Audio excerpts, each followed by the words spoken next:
1953. Today, Playboy Enterprises is more than a magazine with We Magazine, 5 foreign editions of Playboy magazines, motion pictures and record production, book publishing, and even modeling agencies. Playboy clubs, resort hotels, and casinos cover the world market, and our next guest continues to reign over all.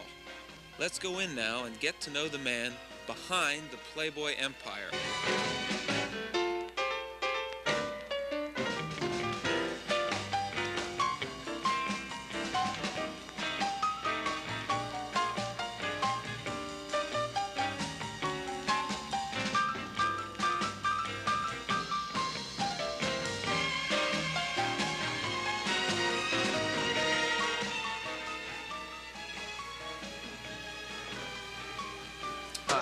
How are Bill you? Boggs. Glad to meet you, sir. You're John. nice to see you, John. First glad to be expecting you, sir. Well, Hugh, this is home? be it ever so home. Oh, mighty nice.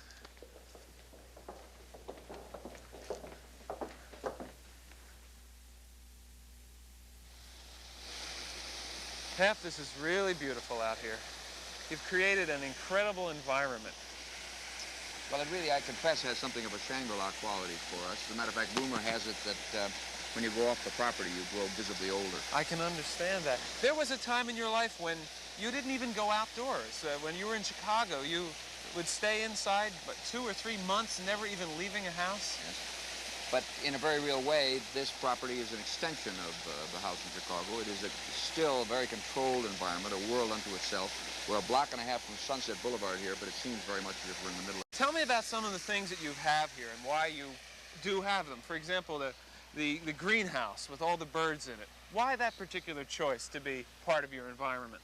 Well, I've been traditionally a very indoor-oriented and urban-oriented guy, but I found that living here gave me a new appreciation for the tropical plants and the animals and the birds. And I took a trip to Africa a few years ago to the Safari Club, where they had a lot of birds and monkeys and things of that kind there. So we attempted to accomplish some of the same feeling here. How about the parrots? Are the parrots your pets, or are they just really window dressing? No, they're pets. Really? You They're spend pets, time yeah, with them? Yes. Did you have pets as a child? Yes, I was very much into animals when I was Really? a kid, yeah. And then I discovered girls. And now you're back with pets. Now, Well, I what's happening? discovered it's not an either-or proposition. You can enjoy both.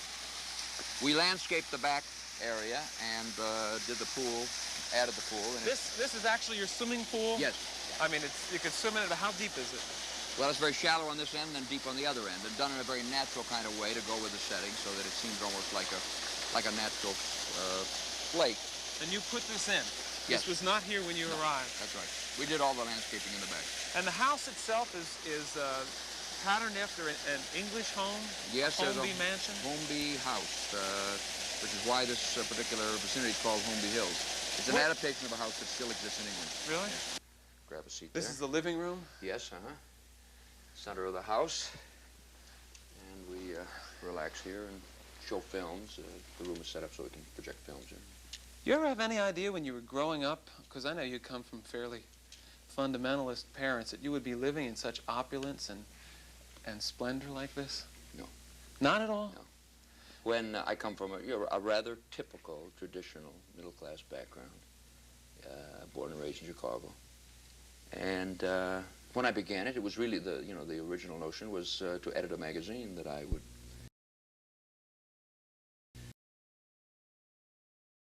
enjoy and be able to relate to. And the motivations really didn't go much further than the feeling that it would be very nice if it succeeded, so I could continue to do what I wanted to do. Mm-hmm. So Take me back all the way, if you can, to the specific circumstances that were in existence at the time that Playboy started. You needed money in order to publish your first magazine. Mm-hmm. Now, did you have to go into debt to do it? Oh, yes. You took a risk. Well, a very real one, because I didn't have any money. I hadn't been out of college very long. I'd worked for Esquire for 1 year in their promotion department in Chicago.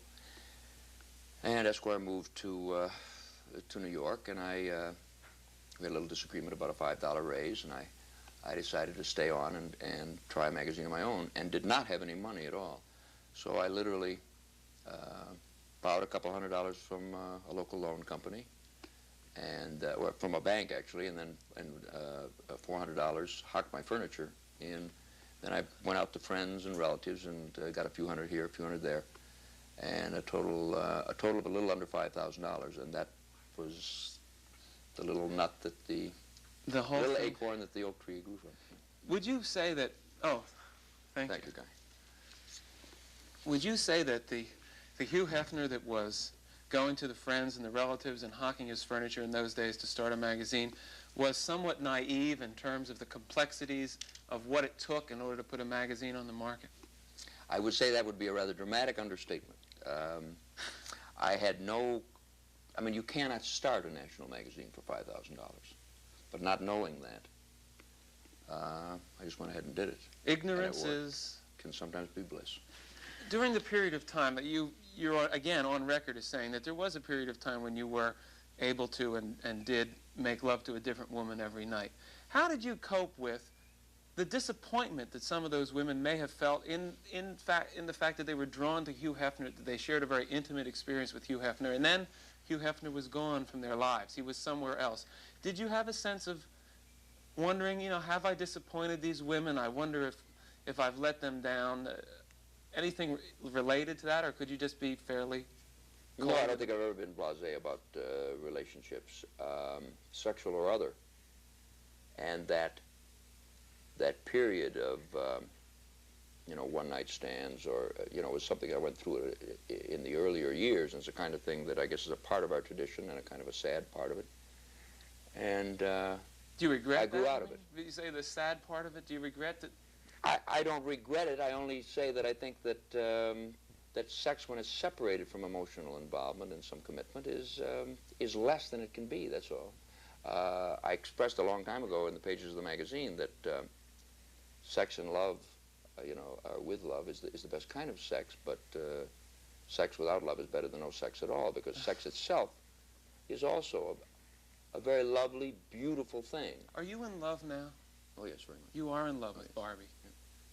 That's nice. It's a good relationship. It'll be about 8 years old. We've been together for about 8 years. When I talk to you about Barbie, as we have been a little bit, you know, I see it in your eyes. Oh, she's a very special lady. I'd love to see Barbie again. Well, I think, as a matter of fact, I think she's working on some tapes in the library. Working on some tapes? Well, she's into very heavy Western, country and Western. Let's say hello. All right. All right. Sweet baby. Barbie. Hi. You've met Barbie. Bill Boggs. Hey. It's good to see you. Nice to see you, Barbie. What are you doing here? I'm just working on some tapes. Tapes from your own? I've got a new album coming out. Oh, and so you're Very exciting. do some editing there. I have the feeling you should give each other a hug. I mean, we're talking about this. We've been doing that all morning. I Don't know. Need any special Invitation to do that. to do that? How did you meet? We met on the set of Playboy After Dark when I was working as, quote, atmosphere. I was with a commercial agency, and they sent me on an interview for it, and what they were really looking for was models to make the set look good. Now, how do you feel about the fact that the man you love is on record as saying he's never really been attracted to a woman over 35? Does that worry you as a Not kind at of all, because I'm very secure in our relationship. One of the things that makes the relationship good, as a matter of fact. What about getting married? Do you think it might happen? It's possible. What would the reason be for changing the relationship from a loving relationship to a marriage? Probably to have children. And hopefully it wouldn't otherwise- change that much. We would hope that that's one of the problems with the love and marriage, obviously, are not the same thing. And one would hope that the best of the relationship and the love would be enhanced. How have you worked out the question of fidelity, something that every couple faces? What are the ground rules? I'm going to let Hef take this one. I was going to pass it to you. Oh, no, you don't. Well, I can't explain it. It's up to you two. Well, I'm a nun. I think there's a certain double standard that I'm still, you know, you're raised a certain way and you fight a certain part of that background, but a part of the boy remains father to the man. And, You're a chauvinist pig, but I love you. But how do you relate to that? I mean, he has Well, rules that you're not supposed to be with other men. I but- don't agree with his rules. I feel that the woman has every right to do everything that the man has that same right to do. But Hef was brought up in an era where girls do not fool around, guys do. And, you know, I live by that. And I know that even though I would like to see the the rule change, I'm not promiscuous by nature. So I probably wouldn't be, I wouldn't fool around even if it were acceptable for girls too. But I wonder whether or not this double standard thing might, on any level, is like a time bomb in your relationship. That at some point you may not be able, that you may say to him, you're going to have to change because I'm not going to be able to take this anymore. Well, we've done all right so far. Yes, I think there was a point maybe a couple of years ago where it got a little out of hand, and indeed where we almost broke up. But, you know, there are no other emotional involvements in my life, and I think that's the key to it. There may be physical involvements, but there are no other emotional. What about the use of the house and the grounds? Now, do you both share the same bedroom, or do you have your own facility here? Or? We share the same bedroom. Right. That's also After 8 years, well, you figured that probably was the case. And then, Barbie, for you, how long did it take you to cut through what would be Hugh Hefner, the world figure, Hugh Hefner, the publisher, the man who represents so much to so many people, to find the real human being that is Hugh Hefner? It took about 6 months, because when we first met, he showered me with flowers all the time. Is that your technique? 7 dozen red roses. No, it was not Plan 36B or anything like that. It was This coming from a good place. Send a beautiful woman some flowers. And She was a student, incidentally, at UCLA at the time. Really? It was very strange. When he'd come over to the dormitory in the limousine, all 14 floors of this dorm would just pile down just to look at me get into the car. And it was so embarrassing that I used to drive my car to the discotheque and meet him there. And why was that embarrassing? Some women would, you know, be waving and saying, "Hey, look what's happening with me." Why were you embarrassed by that? Because I don't like to take myself out of away from the people that I'm really close to. And for me to step out and say, "Hey, I'm neat, I can ride in a limousine," I felt like I was acting like I was above them. Yeah. And I didn't really fit into Hef's. Right. I didn't feel like I fit into that Gucci bag that well. I know what you mean. Is there a common denominator, a lubrication for your relationship that really makes it work? Just understanding. I mean, I am aware of his needs and he's aware of mine, and we try to give and take. And you haven't tried to change each other? I think in so many ways we have changed each other. I think we have both changed and grown. Yeah. One of the things that's interesting about the relationship is that the number of ways in which we are very different people, not only the age difference, but also come from rather different backgrounds. And the extent, including the fact that I'm a very indoor, urban-oriented guy. She enjoys outdoor sports. She's a fantastic skier and rider and gymnast, etc. And the fact that it has worked as well as it does indicates maybe opposites do attract, or love conquers all. A little grotto that I'd like to show you. A grotto? You mean you could swim under there? Yes, under the waterfall, but we'll take the dry route. I thought I could get you into a bathing suit there for a second.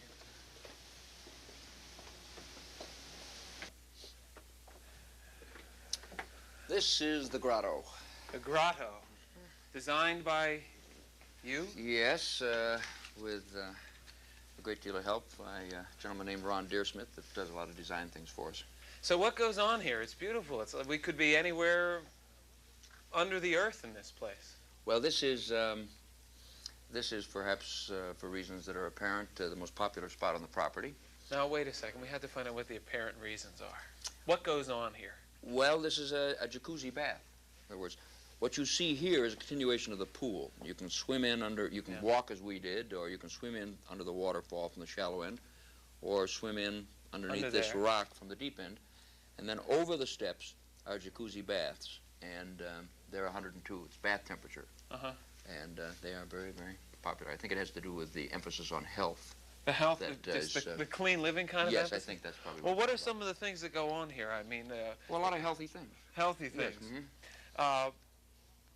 Do you enjoy making love in this atmosphere? Yes.